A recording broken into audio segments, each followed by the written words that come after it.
jeux depuis 1981. Donc j'ai connu l'arrivée des machines à sous en 88.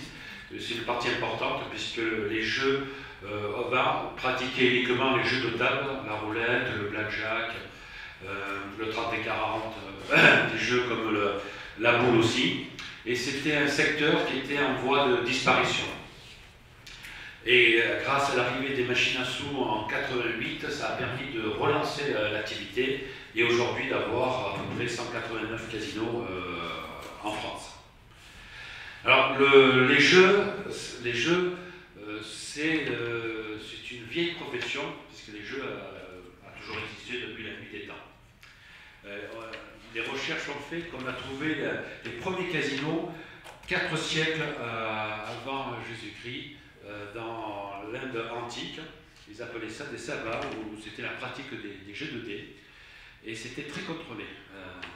Après, dans les années 14e siècle, 15e siècle, l'apparition des maisons de jeux en Italie.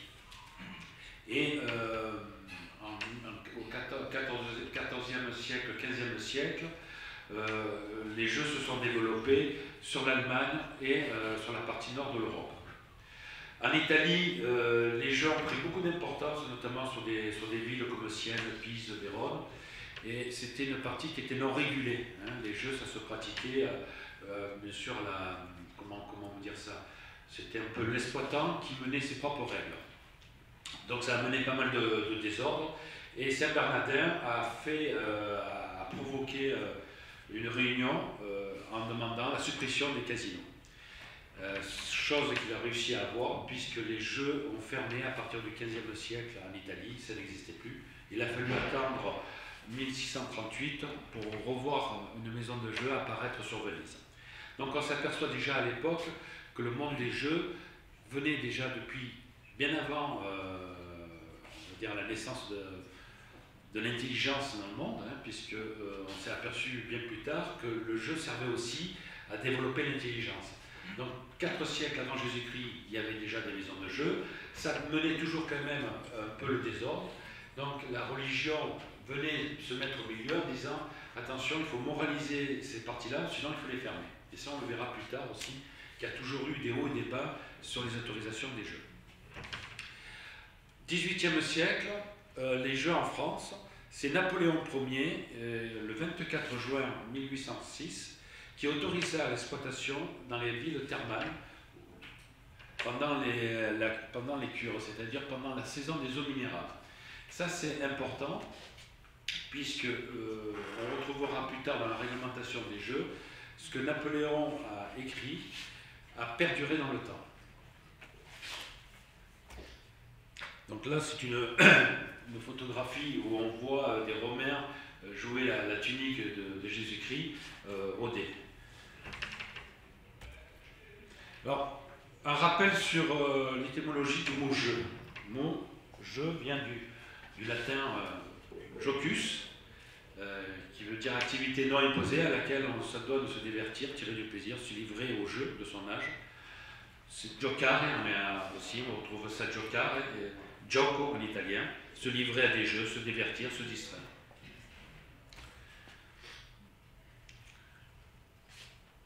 On retrouve un petit peu joueur, c'est les personnes qui pratiquent un jeu, un sport. Il n'y a pas que le monde de jeu, le jeu casino, le jeu on le retrouve aussi dans le sport, on le retrouve aussi dans la musique, personnes qui jouent d'un instrument de musique. Être pris, alors des expressions aussi, être pris à son propre jeu, comédie, rôle qu'on joue, avoir le beau jeu, être dans des conditions favorables, mener le double jeu, agir de façon différente, duper, entrer dans le jeu de quelqu'un, s'associer à des entreprises. Donc on s'aperçoit que le mot jeu a une résonance dans l'être humain.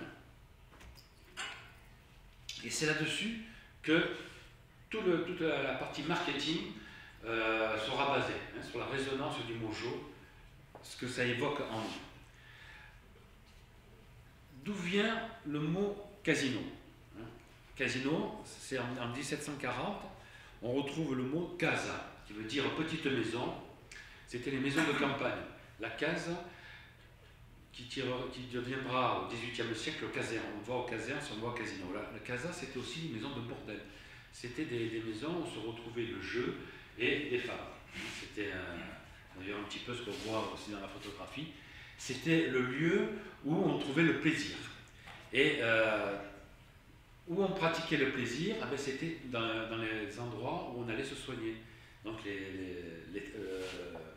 les cures, hein, dans les thermes, donc toutes les villes qui étaient attachées au thermalisme. L'histoire des jeux aux États-Unis, ça c'est important puisque les États-Unis ont connu les jeux bien plus tard que nous, mais nous ont apporté toute la technologie. Alors, les jeux aux États-Unis, ça a commencé par la ruée vers l'or. Ça a été une époque importante, hein, au XVIIIe siècle, au XIXe siècle, la ruée vers l'or. C'est là qu'on a connu les premiers jeux aux États-Unis. Alors, cette photographie représente la première machine à sous, qui est 4 siècles avant Jésus-Christ. Hein. C'est une fontaine où on mettait une dîme et à laquelle distribuait une eau, soi-disant avec des pouvoirs magiques. Donc on s'aperçoit que déjà, bien avant, on avait cette notion machine et argent. Donc 1605 à 1750, c'est la ruée vers l'or. Hein, les Américains partent sur le nord américain. Et c'est là qu'on va connaître le premier brevet de la machine à sous. Hein. C'est-à-dire qu'il y avait des campements. Imaginez-vous quand vous regardez des films de western où cette population partait à la ruée vers l'or, s'installait sous des tentes. Et là, il y avait les jeux de cartes, plus il y avait des machines à sous de l'époque. Ce n'est pas des machines électroniques, hein, puisqu'il n'y avait pas d'électricité, mais c'était des machines mécaniques. Donc le premier brevet des machines à sous, c'est en 1879. 1892, Gustave Frédéric obtient 4 brevets, donc 3 pour des paiements en machines automatiques. Hein, et en 1893, reconnaissance officielle des machines à sous à San Francisco, avec une création d'une taxe de 3 $ à 10 $. Donc là, on s'aperçoit aussi que là où il y a des jeux, là où on mise de l'argent, l'État va récupérer la dîme. Et ça, c'est important. En 1896, à la création de la Charles Fay Liberty Bell, première machine à 3 rouleaux. Alors quand je vous dis 1000 combinaisons, hein, ça ne vous parle peut-être pas, mais c'est toutes les fruits, les cerises, les cloches qu'il y avait sur les rouleaux. Quand vous tirez la manette, si vous arrivez à aligner 3 symboles identiques, vous pouvez gagner un lot. Donc ça, c'était déjà les premières machines automatiques. Voilà un peu le modèle des machines de l'époque. Elles n'étaient pas trop sexy, mais ça marchait.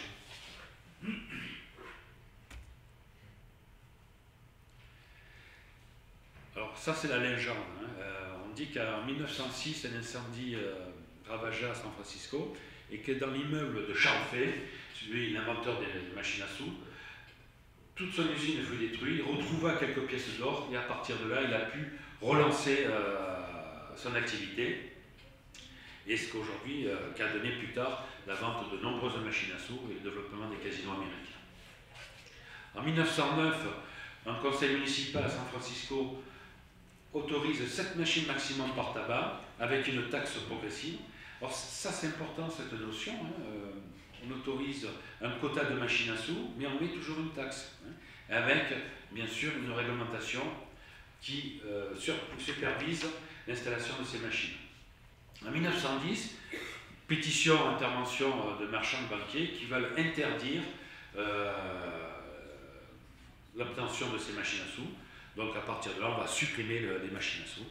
Donc on s'aperçoit que c'était la fin des machines à sous, donc à l'époque où de la prohibition, on détruisit des machines à sous et tout ce qui était alcool et autres.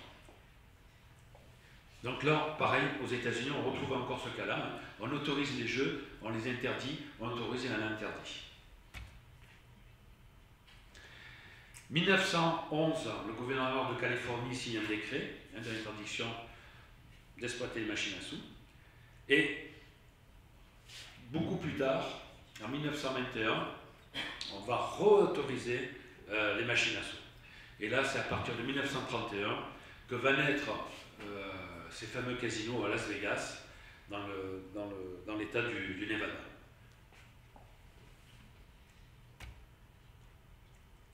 Voilà à peu près une machine en 1931, hein, qui était déjà un peu plus moderne. 1946, alors l'histoire de Las Vegas, je ne sais pas si vous avez vu le film Casino, hein, qui reflète un petit peu l'histoire de Las Vegas. En 1946, il y avait un dénommé Benjamin Bugsy, qui était un mafieux, qui traînait dans les bas-fonds je ne vais pas vous dire, je crois que c'était, moi je ne me rappelle plus trop la ville, mais qui va voir la mafia et qui lui dit, écoutez, il y a un moyen de gagner de l'argent, c'est d'installer des casinos dans le désert. Et la mafia va le suivre, et c'est là que vont naître tous ces grands casinos qu'on connaît aujourd'hui à Las Vegas. Donc c'était quand même un mafieux, mais visionnaire. Voilà Las Vegas, hein, le vu, où on retrouve, il y a plus de 50 casinos hein, sur une superficie relativement minime. Ça c'est Trésor-et-Larmes, c'est la façade d'un casino. Vous avez une animation à l'extérieur qui va vous donner envie de pénétrer à l'intérieur du casino. Alors l'histoire des jeux en France. En 1806, c'est là que va commencer à avoir le premier décret autorisant les jeux en France. Et ça c'est important. En 1812, la promulgation du Code de Napoléon, hein, l'article 1965 du Code réglemente les problèmes d'argent perdus aux jeux de hasard, ce qui revient à les admettre. Et en 1936, interdiction des loteries des jeux de hasard, une fois de plus. Hein, on s'aperçoit qu'on nous donne l'autorisation et, quelques années plus tard, on va réinterdire cette fameuse autorisation. Alors, j'insiste beaucoup sur cette notion on autorise et on interdit, parce que vous allez comprendre beaucoup plus tard pourquoi cette difficulté. Donc, 1861, les premiers casinos importants, alors certes, ce n'était pas la France, hein, puisque c'était la principauté de Monaco, mais qui était quand même très limitrophe de la France, va s'installer par le biais de la Société des maires des casinos. Parce que cette société des maires s'est créée par l'arrivée des frères Blancs, qui est allé voir le prince de Monégasque à l'époque. Cette principauté était en difficulté financière et les frères Blancs ont suggéré au prince de dire si vous installez les casinos, on va pouvoir redonner une économie sur la principauté et à partir de là, vous pourrez prélever de l'argent. Vu qu'en France, les jeux de hasard étaient plus ou moins autorisés. Donc on disait à l'époque, jouer le rouge ou le noir, c'est toujours blanc qui gagne. Hein. C'est-à-dire que c'est eux qui ont emmené à Monaco les jeux comme la roulette française, où on pouvait jouer le rouge et le noir et quelques numéros. Et ça permettait d'avoir un prélèvement légal de l'État, de la principauté. En 1866, on va autoriser les sociétés hippiques en France. Hein. Donc à partir de là, on s'aperçoit que les jeux d'argent sont autorisés. Aujourd'hui, ce qu'on appelle le PMU, à l'époque c'était les sociétés hippiques, hein, sont autorisés.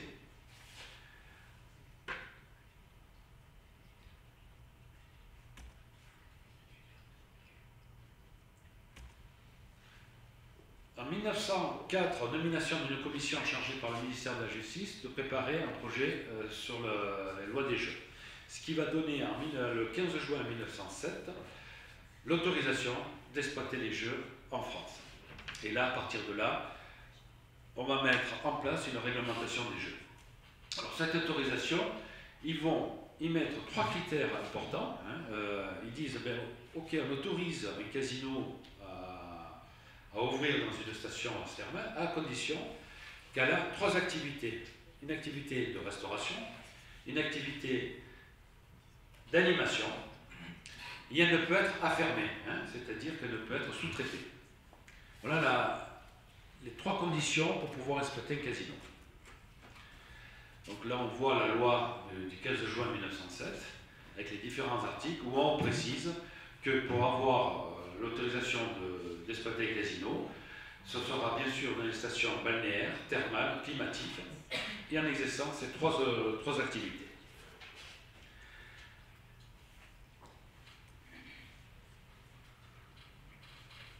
En 1907, on va fixer le nombre de jeux autorisés. Donc le baccarat, l'écarté, les petits chevaux. À l'époque, les machines à sous, même s'ils existaient aux États-Unis, en France, on n'avait pas le droit de les exploiter. Et on va mettre un prélèvement de 15% sur le produit brut des jeux. Alors, c'est-à-dire qu'on exploite les casinos dans les villes d'eau, on limite sur le nombre de jeux, baccarat, écarté, petits chevaux, plus on prend 15% de prélèvement. Voilà les premiers casinos et la première réglementation qui régit les casinos.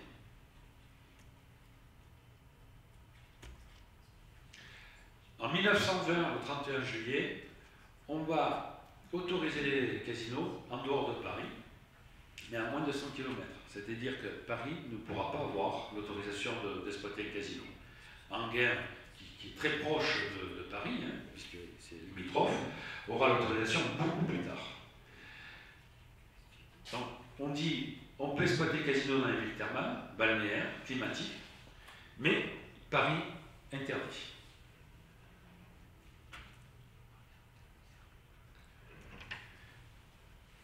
En 1931, dans l'exploitation des casinos autour de Paris, amendé par le texte du 31 mars 1931, va autoriser l'exploitation de la boue. Et c'est là que Enghien pourra exploiter le casino par le biais de la boue.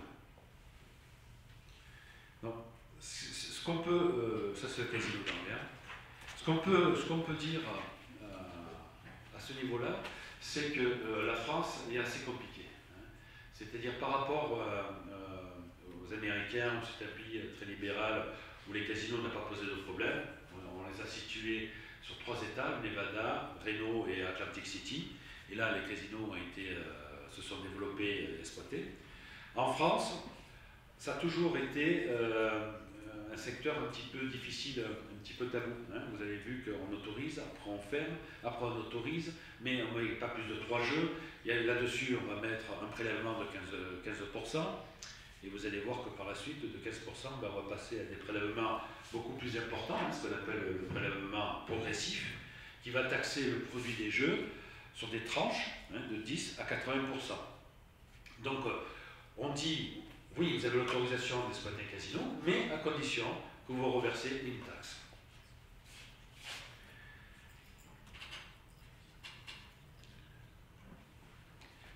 En 1937, bon, il faut savoir qu'à l'époque, il y avait des machines à sous, on va dire, clandestines. Quand on dit machines à sous, c'était des machines telles qu'on le retrouve encore dans les fêtes foraines. Vous avez, vous savez, la grue qui prend les peluches, où vous pouvez gagner des bonbons si vous jouez sur des machines à rouleau.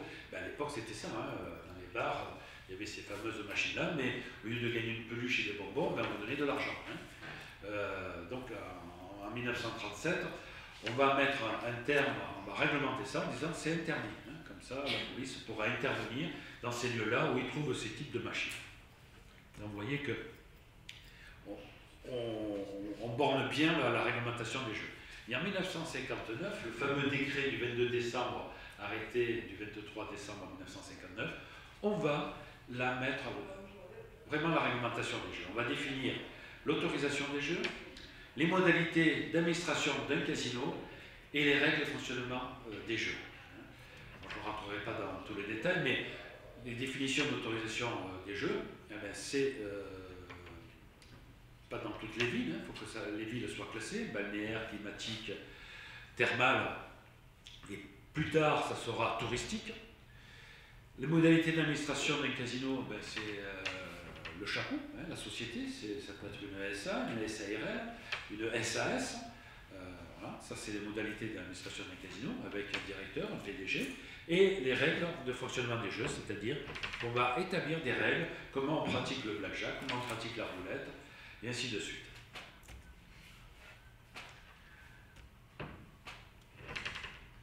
L'arrivée des machines à sous, ça sera avec beaucoup de difficultés, ça va arriver en 1987, et ça sera signé officiellement en 1988.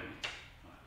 Et entre-temps, il y a un amendement de Chaban-Delmas qui va donner l'autorisation d'exploiter des casinos dans des villes de stations touristiques de plus de 500 000 habitants qui a un centre dramatique national ou un orchestre national.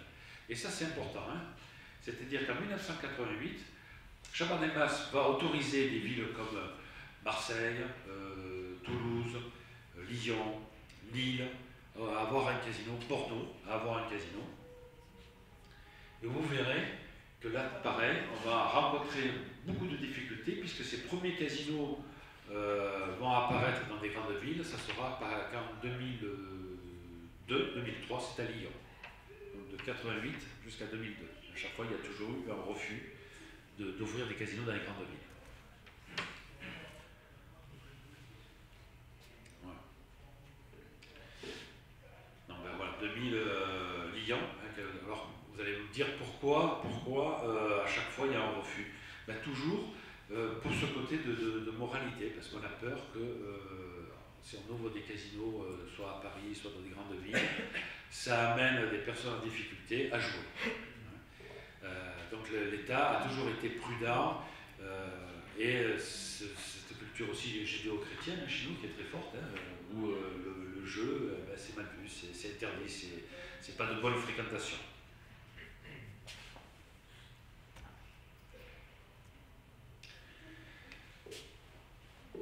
Donc après, à partir de 2006, 14 nouveaux casinos ont ouvert sur des grandes villes, hein, et ça a permis en 2006-2007 de revoir la réglementation des jeux. Alors quand on dit revoir, une refonte de réglementation des jeux, c'est un grand mot, hein, on a demandé à l'État d'assouplir certaines règles. Hein. Alors, suppression, d'abord signature du protocole sur la promotion du jeu responsable. C'est quoi le jeu responsable? C'est-à-dire que la profession s'engage à établir une éthique en disant que si on a une clientèle qui se met en difficulté, on va faire en sorte de l'interdire de casino. Hein. C'est pour sa protection. Hein, parce que quand on est dans l'addiction de jeu, hein, c'est comme l'addiction de la drogue ou de l'alcool, on n'est plus maître quelque part de soi. Donc on signe un protocole et on s'engage vis-à-vis de l'État d'être très attentif à ces personnes-là. Suppression du droit de terme, c'était quoi? C'était qu'à l'époque, quand il fallait rentrer dans une salle de jeu, on payait une taxe, un droit d'entrée. Donc l'État nous dit, bon, ben, écoutez, on va vous faire plaisir, on va vous enlever le droit de terme. Hein, la taxe, on n'en prendra plus. Et sachez qu'ils de l'autre côté, ils ont augmenté les prélèvements, donc ils n'ont rien perdu. Or, par contre, le mise de contrôle d'identité, ça a été un impact assez dur pour les casinos. Parce qu'on a eu un ralentissement, parce que beaucoup de personnes, de commerçants, pensaient que le fait de présenter une pièce d'identité à l'entrée d'un casino, on allait être fiché. Hein, c'est-à-dire qu'on allait avoir laissé une trace. C'était pas du tout ça. D'ailleurs, on n'a pas le droit d'enregistrer votre nom. Ça permet, vous, de dire je suis en difficulté, j'arrive pas à me raisonner sur les jeux, je me fais interdire. Mais pour me faire interdire, il faut être sûr que quand je vais rentrer dans un casino, on puisse me bloquer l'entrée. Donc le fait de contrôler l'identité, on va savoir par rapport à un fichier, ce qu'on appelle le fichier des interdits nationaux, si vous êtes interdit de jeu ou pas. Si vous êtes interdit, ben on vous refuse l'entrée. Donc c'est une protection pour le jeu, pour la personne. Le 14 mai, là on va modifier pas mal de textes sur la réglementation, mais ça va aussi amener beaucoup plus tard l'interdiction de fumer dans les lieux publics. Et ça a été un impact très important dans le monde des casinos. C'est-à-dire que si on prend le contrôle aux entrées, l'interdiction de fumer, et la crise qu'on subit aujourd'hui, il faut savoir qu'on a eu une perte à peu près de 40% des produits des jeux. En termes d'emploi, aujourd'hui, c'est 15 000 emplois, hein, 40% de femmes et 60% d'hommes. On est aujourd'hui proche de la parité. Hein, vous savez que les syndicats sont très attachés sur la parité. Et c'est très difficile dans le monde des jeux de mettre 50% d'hommes et 50% de femmes Pour une bonne raison, c'est que les femmes ont été autorisées à travailler dans les casinos qu'à partir de 1984. Avant, c'était interdit. Donc, du temps qu'elle rentre dans le monde des jeux, qu'on les assimile, quand je dis qu'on les assimile, c'est-à-dire que la profession prenne conscience que la femme peut travailler et que ne représente pas un danger vis-à-vis de la clientèle, ça a mis des années, faut le savoir.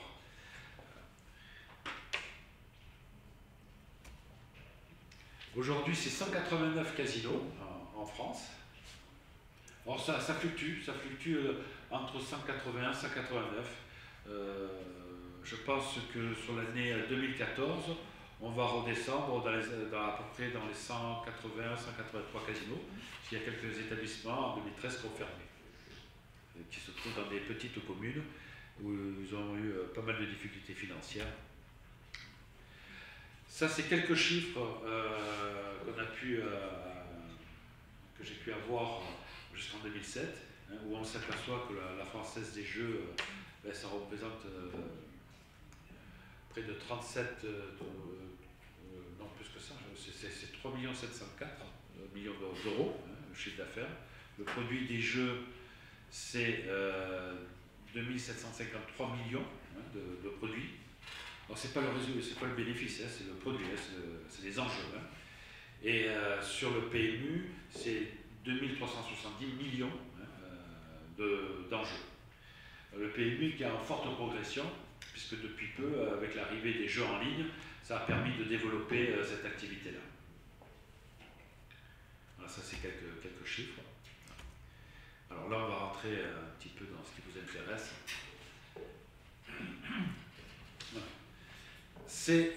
Nous sommes donc régis par une loi du 15 juin 1907, qui autorise par dérogation. Donc ça c'est important, c'est par dérogation,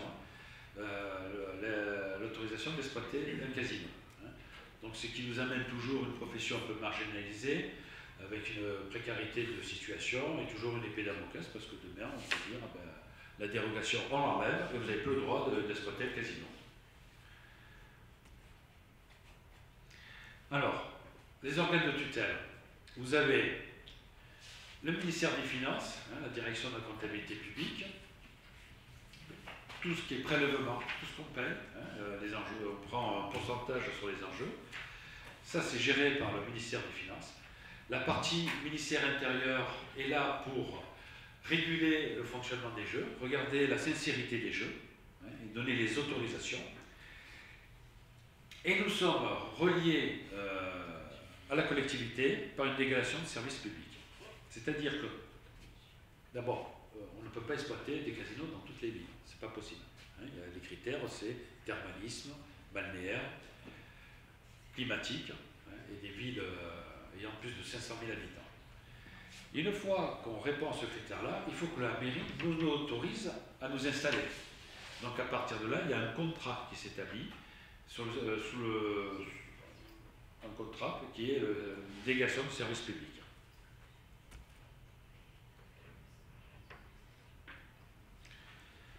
Donc le ministère intérieur, c'est représenté par différents secteurs. Nous, le secteur qui supervise le monde des casinos, c'est la police judiciaire. Voilà. Donc la police judiciaire, il y a au niveau national, après il y a une direction régionale, la direction régionale c'est Montpellier, départementale c'est Perpignan, et le département nous attribue des correspondants locaux, c'est des officiers de police qui viennent régulièrement dans les casinos, regarder la sincérité des jeux, et nous donner les agréments pour les employés. Et à côté, vous avez un petit carré qui s'appelle la direction des libertés publiques. C'est la direction des libertés publiques, ça c'est un institut qui est très important, parce que c'est eux qui font les lois, qui créent les lois, et qui veillent que la loi soit bien pratiquée.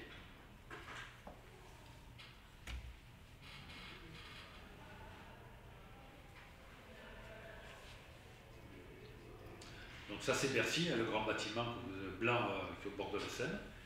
Et nous sommes rattachés au 4e bureau, les recettes de l'État. C'est sur ce bureau-là qui régit toutes les lois fiscales afférentes aux jeux d'argent.